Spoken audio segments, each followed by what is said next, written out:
चौथी पास राजा। किस किसने सुनी है ये कहानी? इस कहानी का महात्म्य है कि इस कहानी को जितनी बार सुनोगे, जितनी बार सुनाओगे, उतनी भगवान की कृपा आपके परिवार के ऊपर बरसेगी। इस कहानी का जितना प्रचार प्रसार करोगे, उतना देश की तरक्की होगी, उतना समाज की तरक्की होगी। तो जिन लोगों ने कहानी सुनी है वो भी बड़े ध्यान से दोबारा सुनना, अच्छे से सुनना और इसका खूब प्रचार प्रसार करना। ये कहानी एक राजा की है, एक चौथी पास राजा की कहानी है, एक अहंकारी राजा की कहानी है, एक भ्रष्टाचारी राजा की कहानी है। आप लोगों ने राजा और रानी की कई कहानियां सुनी होंगी। इस कहानी में राजा तो है, रानी नहीं है।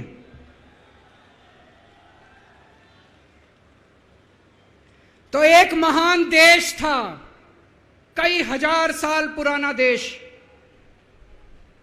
उस देश के एक गांव में एक बच्चा पैदा हुआ, बहुत गरीब घर में एक बच्चा पैदा हुआ।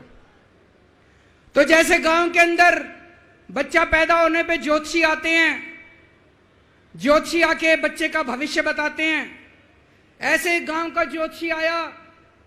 उसने बच्चे की कुंडली देखी और बच्चे की मां को बोला कि माई, तेरा बेटा बड़ा होके बहुत बड़ा सम्राट बनेगा। माई को समझ नहीं आया, मैं इतनी गरीब, मेरा परिवार इतना गरीब, मेरा बेटा सम्राट कैसे बनेगा। खैर, बच्चा धीरे धीरे बड़ा होने लगा।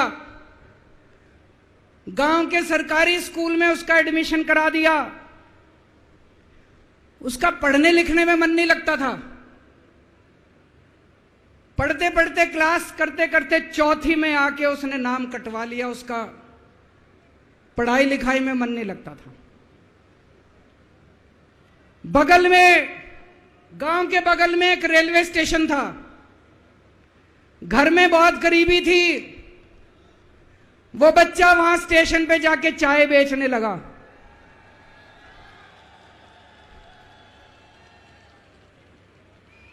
चाय बेच के अपना गुजारा करता था। वो भाषण बहुत अच्छा देता था, बचपन से ही बड़ा अच्छा भाषण देता था। गांव के लड़कों को इकट्ठा कर लेता और भाषण देना चालू करता। धीरे धीरे आसपास के गांव में फैल गया कि यह बच्चा भाषण बड़े अच्छे देता है।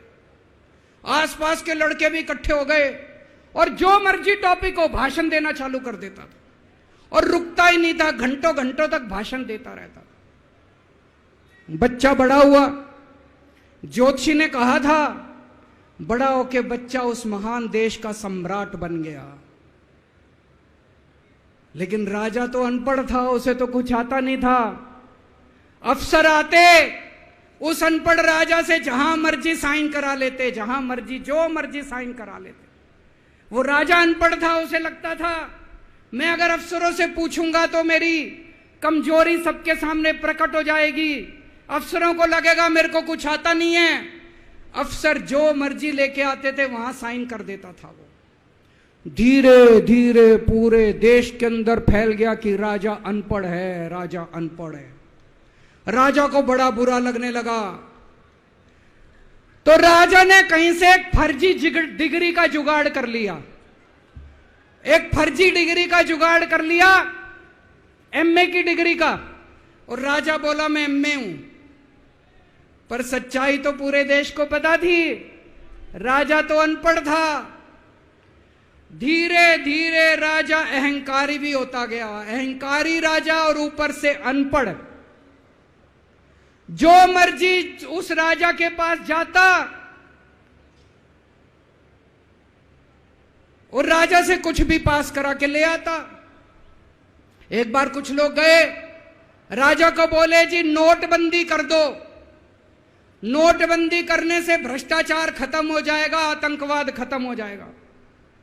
राजा को कुछ समझ नहीं आया, राजा की खूब चमची मारी उन्होंने नोट। राजा ने एक दिन शाम को टीवी पे आके 8 बजे नोटबंदी कर दी। पूरे देश का बेड़ा गर्क हो गया दोस्तों। लंबी लंबी बैंकों के सामने लाइनें लग गई, कई लोग मर गए, दुकानें बंद हो गई, रोजगार बंद हो गए, बड़ी बड़ी इंडस्ट्री बंद हो गई, पूरे देश का बेड़ा गर्क हो गया। फिर एक दिन कोई आके बोला जी 2000 का नोट ले आओ। राजा 2000 का नोट ले आया। 4 साल बाद कुछ लोग आके बोले जी 2000 का नोट बंद कर दो। राजा ने 2000 का नोट बंद कर दिया। राजा को अक्ल तो थी नहीं, बेवकूफ था, अनपढ़ था। कभी 2000 का नोट चालू करता था, कभी 2000 का नोट बंद करता था। एक बार कुछ लोग आके बोले जी ये किसानों के कानून बना दो, इस कानून से किसानों का भला होगा। राजा ने कानून बना दिए। पूरे देश के किसान सड़कों पे उतर आए। 750 किसान मर गए आंदोलन में, और 1 साल के बाद राजा को वो तीनों कानून वापस लेने पड़े। एक बार उस देश के अंदर बहुत बड़ी महामारी फैल गई, चारों तरफ महामारी फैल गई, लोग मरने लगे। किसी ने आके बोला जी थाली बजवाओ तो देश ठीक हो जाएगा।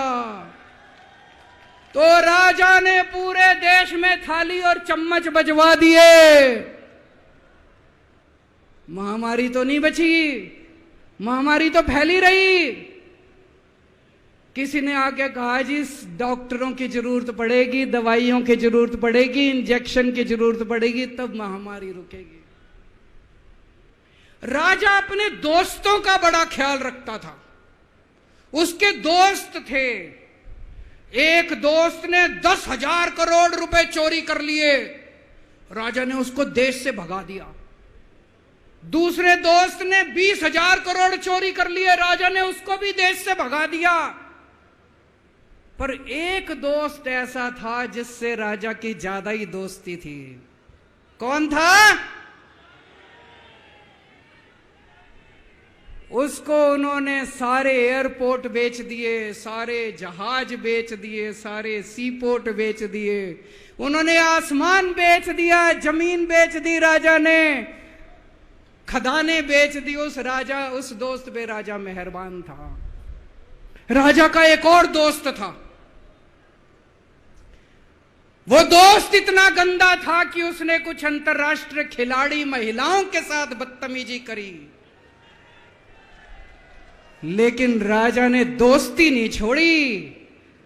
मजाल जो उस दोस्त के ऊपर कोई आंच आ जाए, राजा उस दोस्त के साथ खड़ा रहा, लेकिन उसने खिलाड़ियों का सुना। राजा का एक और दोस्त था। उस दोस्त ने किसानों के ऊपर गाड़ी चढ़ा दी, रौंद दिया, कुचल दिया किसानों को। राजा ने अपनी दोस्ती नहीं छोड़ी। इस बात पे तो दाद देनी पड़ेगी कि राजा दोस्तबाज था, 1 नंबर का दोस्तबाज था। चारों तरफ अत्याचार हो गया, चारों तरफ देश के अंदर इनके अपने लोग जो थे वो बलात्कार करने लगे, गलत काम करने लगे, हाहाकार मच गया। जो राजा के खिलाफ बोलता, राजा उसको पकड़ के जेल में डाल देता। एक दिन एक पत्रकार ने कार्टून बना दिया राजा के खिलाफ, उस पत्रकार को उठा के जेल में डाल दिया। एक दिन एक किसी पत्रकार ने उनके खिलाफ कुछ लिख दिया, उसको पकड़ के जेल में डाल दिया। जो राजा के खिलाफ बोले उसका बेड़ा गर्क। कोई जज अगर उस राजा के खिलाफ ऑर्डर करता था, राजा उसको बख्शता नहीं था। चारों तरफ अत्याचार, महंगाई, बेरोजगारी। ऊपर आसमान में देवता ये सब देख रहे थे कि पृथ्वी के ऊपर कितना घनघोर अत्याचार हो रहा है। सारे देवता इकट्ठे हुए, देवताओं ने मीटिंग करी। सारे देवता मिलकर शिवजी महाराज जी के पास गए और कहा, महाराज कुछ करो, पृथ्वी के ऊपर अन्याय हो गया, अत्याचार हो गया, चारों तरफ बलात्कार, चारों तरफ हाहाकार मचा हुआ है, जनता परेशान हो रही है। पृथ्वी जी शिव जी महाराज जी ने अपनी तीसरी आंख खोली और दोस्तों यहां प्रचंड पृथ्वी के ऊपर अजीब अजीब घटनाएं घटने लगी। उज्जैन के अंदर महाकाल की 6 सप्तऋषियों की बड़ी बड़ी 10 फुटा भारी भारी मूर्तियां थी। एक दिन बारिश और तूफान आया और 6 की 6 मूर्तियां टूट गई। लोगों ने कहा बड़ा अपशकुन हो रहा है, बड़ा अपशकुन हो रहा है। एक दिन एक ट्रेन एक्सीडेंट हो गया, 250 से ज्यादा लोगों की मौत हो गई। लोगों ने कहा बड़ा अपशकुन हो रहा है।